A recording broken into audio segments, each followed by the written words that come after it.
আহত এবং মৃত্যুবরণকারী ভাইদের পরিবারের সাথে মত বিনিময় প্রোগ্রামে উপস্থিত আছেন আজকের অনুষ্ঠানে সম্মানিত বিশেষ অতিথি বাংলাদেশ জামাত ইসলামী ঢাকা মহানগর দক্ষিণের সম্মানিত নায়েব আমির এবং ঢাকা আসনের জনগণের প্রাণপ্রিয় নেতা ডক্টর সালাউদ্দিন ভাই উপস্থিত আছেন মহানগরীর সম্মানিত কর্মপরিষদ সদস্য এবং সমাজ কল্যাণ সম্পাদক সাবেক ছাত্র নেতা শাহেদ আহমেদ খান ভাই, কর্মপরিষদ সদস্য সম্মানিত শরীফুল ইসলাম ভাই এবং বিভিন্ন পর্যায়ের থানা আমিরবৃন্দ, থানা সেক্রেটারি, বিভিন্ন পর্যায়ের দায়িত্বশীল ভাইরা এবং তাদের নিয়ে আজকের এই আয়োজন একান্ত প্রিয় শহীদ আহত এবং প্রমুখ কর্মচারী পরিবারের গর্বিত সদস্যবৃন্দ, আসসালামু আলাইকুম ওয়া রাহমাতুল্লাহ।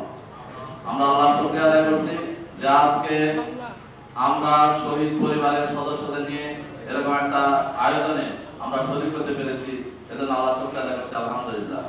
আসলে বিগত ফ্যাসিবাদী সরকার বাংলাদেশ জামাত ইসলামীকে নির্মূল করার জন্য যে অত্যাচার নির্যাতনের যে স্ক্রিন ওয়ার চালিয়েছিল, এমন একটা সময় গিয়েছিল যে আমরা কোনো জায়গায় 3 দিনের মতো বসলেও তারা সেখানেও সরকার উৎখাতের দ্বন্দ্ব পেত। আমাদের শহীদদের কারণে, আমাদের আহত এবং বন্ধুত্ববরণকারী ভাইদের রক্তের বিনিময়ে, ত্যাগের বিনিময়ে আজকে একটা নতুন বাংলাদেশ আমরা পেয়েছি, যেখানে সবাই কথা বলতে পারছি, মত প্রকাশ করতে পারছি। বাংলাদেশ একটি কোন একটা দলের কাছে এবার কুক্ষিগত হয়ে গেছিল, যেখানে একটা দলের সারা বাইরে কোনো মানুষ কথা বলতে পারতো না, কোনো মানুষের কোনো অধিকার ছিল না, সব তারাই ছিল দেশের একমাত্র মালিক, আর আমরা সবাই ছিলাম প্রবাসী। সেই ফ্যাসিবাদ এই জুলুমশাহী সরকারের পতন ঘটেছে যে আমাদের 24-এর আন্দোলনের শহীদ আহত এবং বন্ধুত্ববরণকারী ভাইদের ত্যাগ এবং কোরবানির বিনিময়ে। আমরা মনে করি শহীদরা হচ্ছেন আমাদের সবচেয়ে বড় সম্পদ। শহীদ আহত এবং বন্ধুত্ববরণকারী ভাইদেরকে এই সরকারের উচিত তাদের পুনর্বাসনের জন্য তাদের পরিবারের চাকরি থেকে শুরু করে যাবতীয় সুযোগ সুবিধাগুলো দেখা। আমরা জানি আজকে পিজি হাসপাতাল, ঢাকা মেডিকেল সহ অনেক আহত এবং বন্ধুত্ববরণকারী তারা আজকে মৃত্যুর সাথে পাঞ্জা লড়তেছে।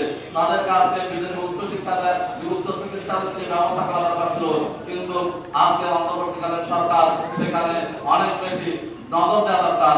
আমরা দেখি সেক্ষেত্রে কিছুটা বিদ্রোহতা দেখা যাচ্ছে।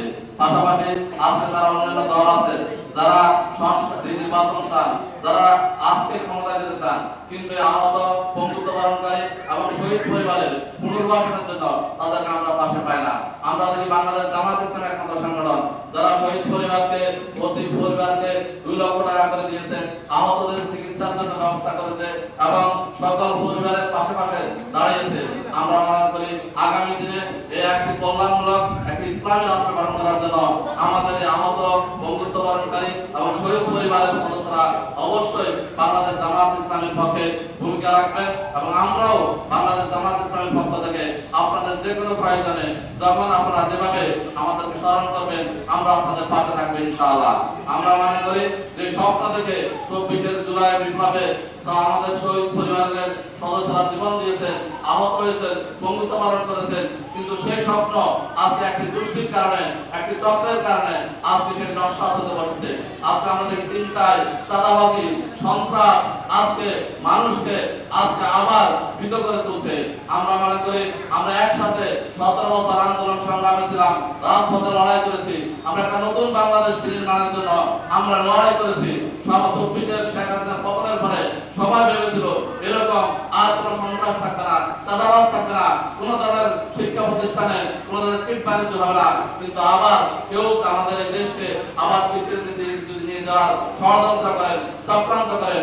আমরা মনে করি শহীদ পরিবারের সদস্যরা এবং আহত বন্ধুত্ববরণকারীরা তারা অবশ্যই প্রয়োজনে আবার আমরা জীবন দিব, আবার আমরা রাজপথে দাঁড়াবো, কিন্তু এই বাংলাদেশকে আমরা পিছনের দিকে নিতে দেব না ইনশাআল্লাহ। তাই আসুন আমরা নতুন বাংলাদেশের আমরা বিনির্মাণে জামাত ইসলামের পাশে দাঁড়াই এবং সবাই মিলে সংঘবদ্ধভাবে আমরা একটি সুন্দর সমৃদ্ধশালী ইসলামের কল্যাণ রাষ্ট্র গঠন করি, যেখানে সবাই তার অধিকার পাবে, কেউ না খেয়ে মারা যাবে না, দরিদ্র শ্রেণীতে বসবাস করবে না, কেউ তার অধিকার থেকে বঞ্চিত হবে না। আসুন সে ঐক্যবদ্ধভাবে কল্যাণমূলক ইসলামী রাষ্ট্র গঠন করার সংগ্রামে আমরা সবাই সমবেত হই এবং আমরা শহীদ পরিবারের শহীদদের যে স্বপ্ন সেই স্বপ্ন বাস্তবায়নে সংযত করার চেষ্টা করি। আল্লাহ আমাদেরকে তৌফিক দান করুন। আমিন। আসসালামু আলাইকুম ওয়া রাহমাতুল্লাহ।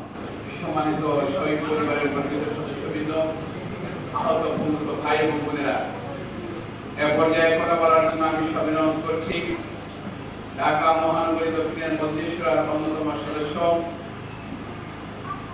শাহবাগ পূর্ব থানার সংগ্রামী আমির 20 নং ওয়ার্ডের জামাত মনোনীত কাউন্সিলর পদপ্রার্থী জনতা আহসান হাবিব। বক্তব্য নিয়ে আসছেন জনতা আহসান হাবিব। السلام عليكم ورحمة الله وبركاته. يا رب لك الحمد كما ينبغي لجلال وجهك وهذه سلطانك. আমাদের তামান্নাম ঢাকা 18 উদ্যোগে আজকে গভীর শহীদ পরিবার আহত পরিবারকে নিয়ে অত্যন্ত সভায় আছেন বাংলাদেশ জামাত ইসলাম, বাংলাদেশ জামাত ইসলামী ঢাকা মহানগর দক্ষিণের সম্মানিত নায়েব আমির, ঢাকা 8 আসনের সংসদের সংসদ পদপ্রার্থী জনাব ডক্টর সালাউদ্দিন, আজকের প্রোগ্রামের সম্মানিত সঞ্চালক বর্তমানের সম্মানিত আমির জনাব শাহিন আহমেদ খান সহ মঞ্চস্থ নেতৃবৃন্দ, সামনে উপস্থিত শহীদ পরিবারের সদস্যবৃন্দ, আহত পরিবারের ভাই ও বোনেরা, সাংবাদিক কর্মীরা, আসসালামু আলাইকুম ওয়া রাহমাতুল্লাহি ওয়া বারাকাতুহু। আজকের এই দিনটি শোক, শ্রদ্ধা, প্রতিজ্ঞার দিন। ঠিক এই দিন যখন অতিবাহিত হতেছিল তখন আমরা আশঙ্কা ছিলাম আমাদের পরবর্তী সময়টা কিভাবে যাচ্ছে, একটু পরে কি হবে, আগামীকাল কি হবে, আমরা পারতেছি কিনা। দেশের স্বাধীনতার সার্বভৌমত্ব শৃঙ্খলা রক্ষার স্বার্থে আজকে যারা শহীদ হয়েছিলেন তারা জীবনকে বাজি রেখে সামনে দিকে আমাদের যে স্বাধীনতা এনে দিয়েছিলেন, সেই স্বাধীনতা যে আজকে তাদের আমাদের কষ্ট আসতেছে। আগামী 19 জুলাই স্বাধীনতার 24 জুলাই যে হিস্সা উঠে দেওয়ার জন্য বাংলাদেশ জামাত ইসলামের পক্ষ থেকে ঐতিহাসিক স্বরাজ্য উদ্যানে যে মহাসমাবেশে ডাক দেওয়া হয়েছিল, এখানে 7 দফা দাবির মধ্যে অন্যতম দাবি ছিল আমাদের শহীদ পরিবার ও আহত পরিবারকে পুনর্বাসন। অন্যতম দাবি ছিল সকল শহীদদের বিচারের আওতায় নিয়ে আসা। দুঃখজনক হলো এই গভর্নমেন্ট 11 মাস অতিবাহিত হওয়ার পরও আমরা এখন পর্যন্ত দৃশ্যমান কোনো কিছু দেখতে পারি নাই। আগামী 19 জুলাই রাজ্য সমাবেশ আমরা সকলে অংশগ্রহণ করব। আমাদের মূল স্পষ্ট দাবি থাকবে 24 জুলাইয়ের কারণে আমরা আজকে এখানে কথা বলতে পারতেছি, সবার ক্ষেত্রে সমাবেশ করার সুযোগ পাচ্ছি, তাদের কারণে আমরা আজকে এখানে দাঁড়া আছি। তাদেরকে ভুলে গেলে চলবে না, তাদেরকে স্মরণ রাখতে হবে, তাদেরকে স্মরণ করে আগামী দিন গঠন করতে হবে। আগামী দিনের প্রত্যেকটা কর্মকাণ্ডে তার ইতিহাস হিসাবে স্মরণ থাকবে ইনশাআল্লাহ। আমি শুধু একটা কথাই বলে আমার কথা শেষ করবো। কুল্লু নাফসিন যায়কাতুল মাউত, প্রত্যেক মানুষের মরণশীল। আমরাও মরতেছি, প্রতিদিনই অনেক মানুষ মৃত্যুবরণ করতেছে, কিন্তু যারা 24 জুলাই শাহাদাত বরণ করেছে তাদের কথা ভিন্ন, তাদের কথা ইতিহাস স্বর্ণাক্ষরে করে লেখা থাকবে। আমার আপনার কথা লেখা থাকবে না, আমার আপনার জন্য আলোচনা সভা করা হবে না, আমার আপনার জন্য সম্মান দেওয়া হবে না। কিন্তু যতদিনে বাংলাদেশ থাকবে, ততদিন মানচিত্র থাকবে, ততদিন পর্যন্ত এই শহীদদের আহতদের নাম লেখা থাকবে। আমরা তাদের সম্মান দিতে চাই, শ্রদ্ধা করতে চাই, আমরা তাদের সাথে থাকতে চাই। আসুন আগামী দিনে দেশ গড়ার স্বার্থে